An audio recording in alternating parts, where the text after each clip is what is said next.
In a consequential year for global elections, nothing matches the scale of India. Nearly 1 billion voters and over 700 political parties.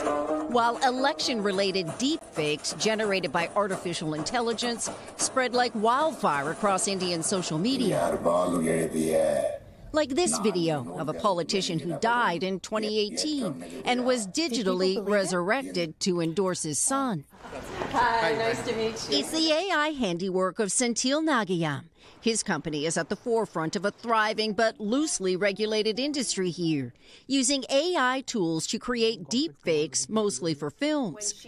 But at a studio in Chennai, he recorded my voice, took photos and videos, and in a matter of hours produced a deepfake of me. I'm Janice Mackey-Freyer, and I'm not running for office.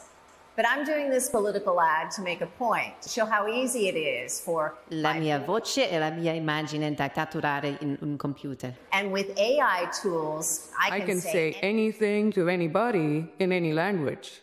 Literally, you have been cloned. It's like we have a seed and we can plant it anywhere. And that AI-driven content is appearing in elections around the world could be a sign of what's ahead for voters in the U.S.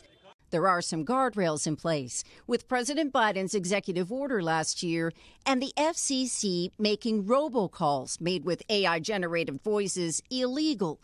But there's still no sweeping federal legislation on AI. There's a risk that people, normal people, will lose sight of what it means to trust reality.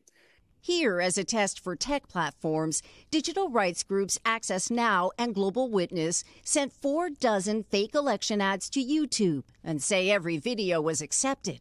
In a statement, Google said none of these ads ever ran, adding their enforcement process has multiple layers to ensure ads comply with policies.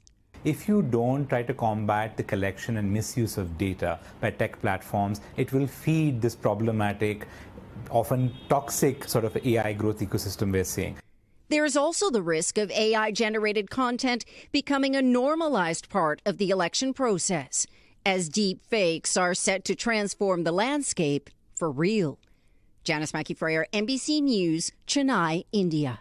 Thanks for watching. Stay updated about breaking news and top stories on the NBC News app or follow us on social media.